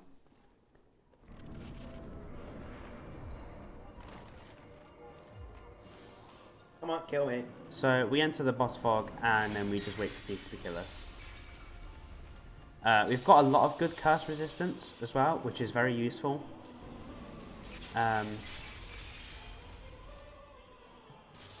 But yeah, we're almost dead. Next time, and there we go. Now we're going to be taken to the prison. I just want to be clear, this doesn't count as a death because this is part of the game's intended routing. Nice, didn't even get cursed. Okay, alright. Get it, the ring is shattered. So we kill the serpent and light the bonfire to grab the key. And then we go into the main prison. We skip the cutscene, but basically what we have to do here is we have to run down, turn off the siren, and also pick up the key in the chest. You'll see running up the stairs shortly some Pasakas. You don't want to get grabbed by them because they do a lot of damage, and you can get crowded by a lot of them. So I try to maneuver in such a way that I bait them to attack one way,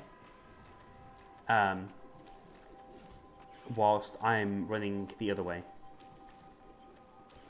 So yeah, when you get to this bit, try to avoid the Pasakas as best as you can.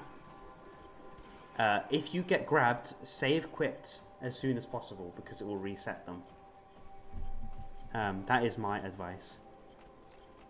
But here, we turn off the siren. And then we run to this chest to pick up the key.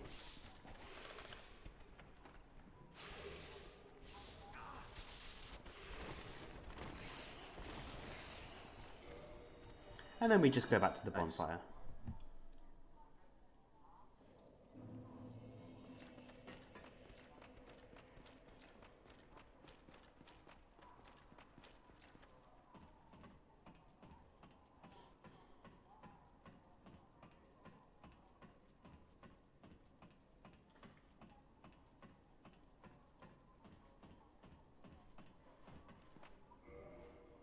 I'm a bit worried about that crystal golem in the caves.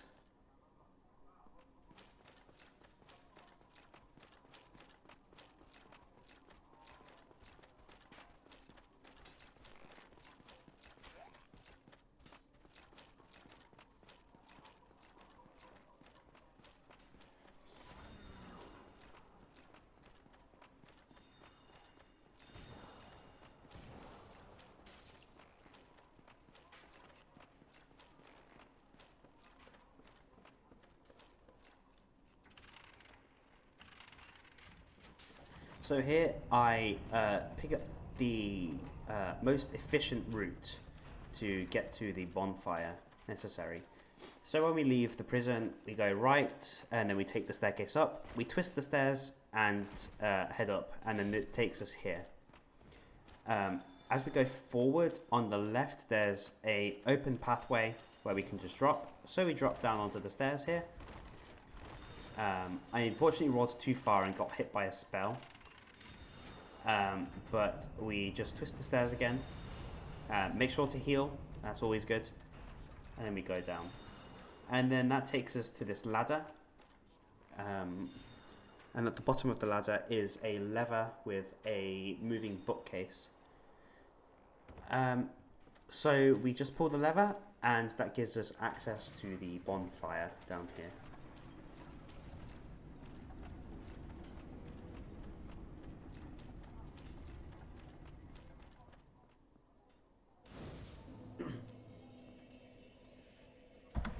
That's Duke's Archives done. Actually, let's kindle.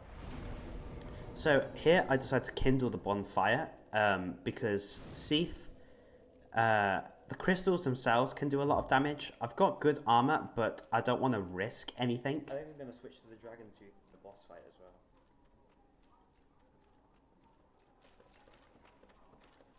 I'm also going to get Seath to break the crystal instead of me. That gives me time to menu. And it keeps me a bit safe as well.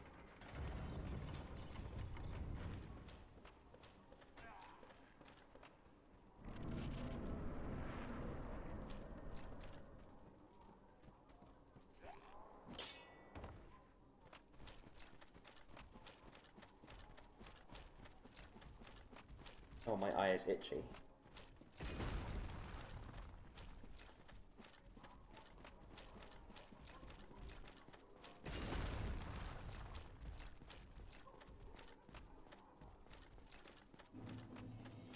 Okay, so now we've made it to the crystal cave.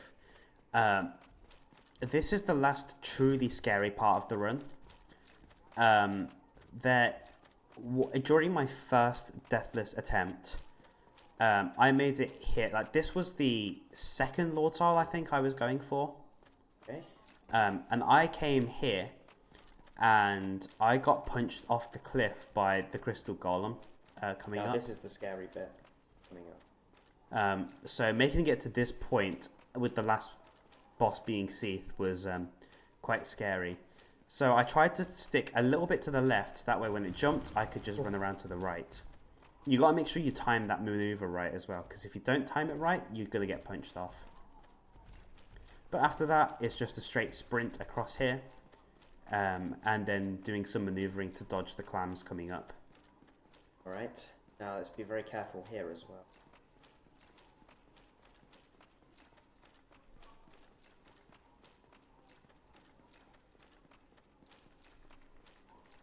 So here, to dodge them, I decided to go towards the left wall a little bit. Because they all started chasing me from the right hand side. So if I go towards the left, they spend a lot of time trying to catch up. So we entered the boss fight, and I decided to run behind the crystal. That gives me time to change my armor.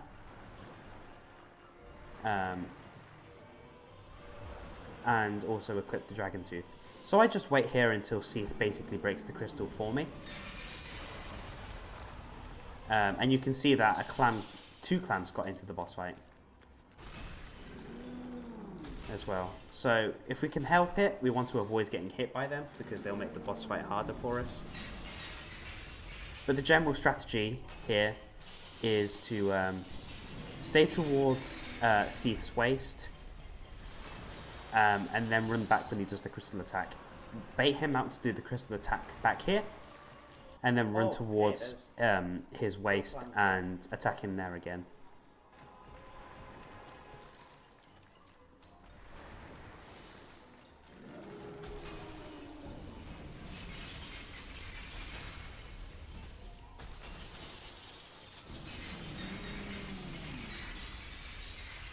If you don't know, enemies can be cursed in this game as well, which is useful to know.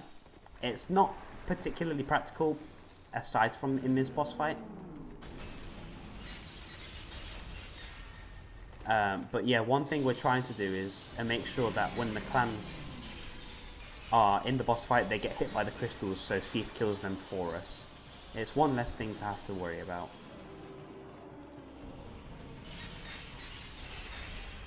So we just run in and out constantly to avoid the magic attacks. And basically R1 spam his waist.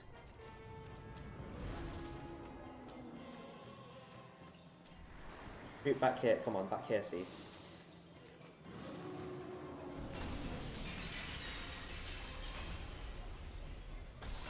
At this point, I'd already guaranteed the win, so I didn't have to worry about getting cursed. But yeah, that's Seath done. Now we're on Gwyn, the final boss of the run. Where's the bonfire? Oh, there it is.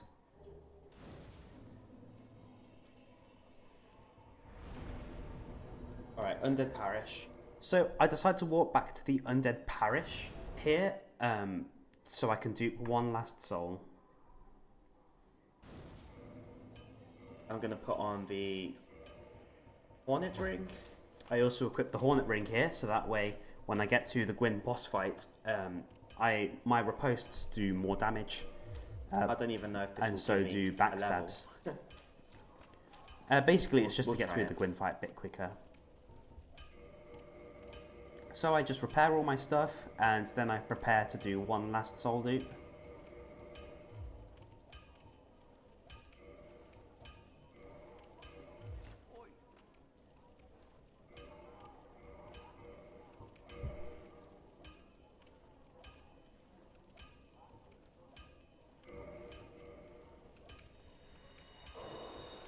Okay, so we just got another 1,000,000 souls from that one.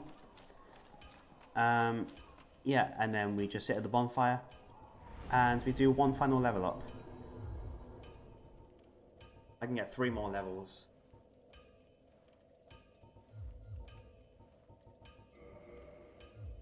Okay. So that's the final level up of the run. Now I switch my armor back so that way I will be able to fast roll. And then we warp back to Firelink. And then we go talk to Framped.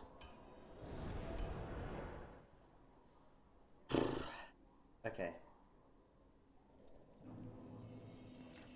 Framped. Hello.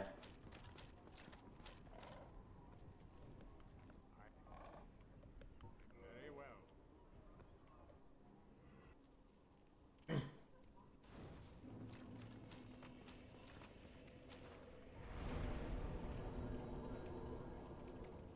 So we offer up the souls to the Lord Vessel, and then we also make sure to rest here as well, There we go. because 20 now we'll get Estus. 20 Esters from resting here. And then yeah, this last bit is just a run up to the boss fog gate, and then we'll have one last strategy to employ before we enter the fight and take on Gwyn.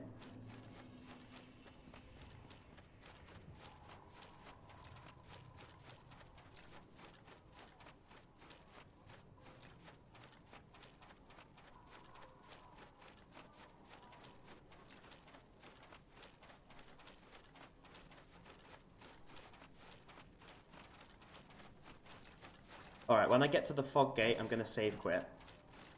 Because I think it despawns the Black Knight.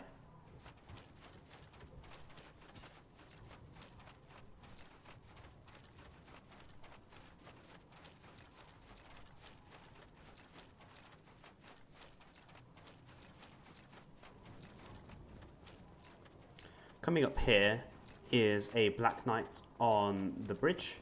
This can also be an instant death, which would be really bad if it happened here. Oh, that was scary.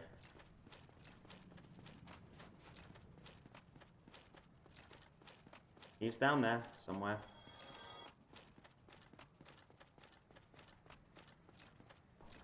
But anyway, we're making a beeline straight to the fog gate. We dodge the guy with the great axe and dodge this guy with the halberd. And we don't enter. What we actually do is we do a quit out. Because when we respawn in the world, you'll see, I'll turn the camera behind me, but you'll see that the Black Knight with the halberd has despawned. And that allows me to menu one last time. So I'll put on full Havels here. And then I equip the Dragon Tooth as well. I've got the Hornet Ring equipped as well, so now we just go straight into the boss fight.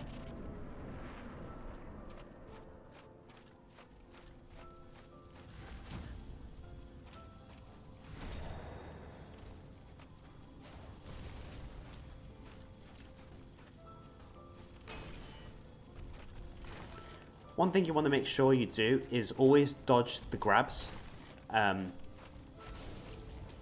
Basically, circle strafing is a good strategy for Gwyn, in a weird way. And Havel's armor is also really, really effective against him as well, because he just can't poise break you.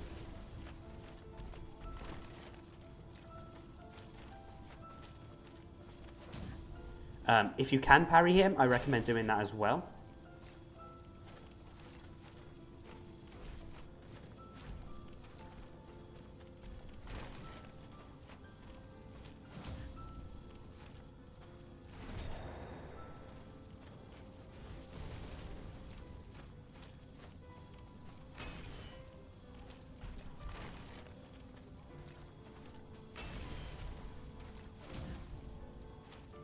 Nice parry.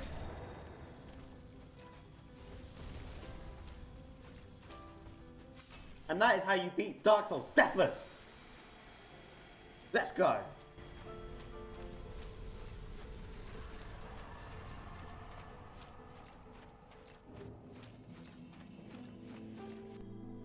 If you're curious to know, my in-game time for this run was 1 hour, 43 minutes and 24 seconds. So we managed to beat Dark Souls Deathless in under 1:45. That's pretty good. Thanks so much for watching. If you enjoyed, how about maybe liking the video? You could even subscribe. Perhaps even follow me on Twitch. There are so many ways to support me, and I hope you choose one if you enjoyed your visit here. Anyway, thank you very much for watching, and keep an eye out for more content in the future. But for now, I'm GD Swords, and I hope you have a blessed day. So take care, and bye bye.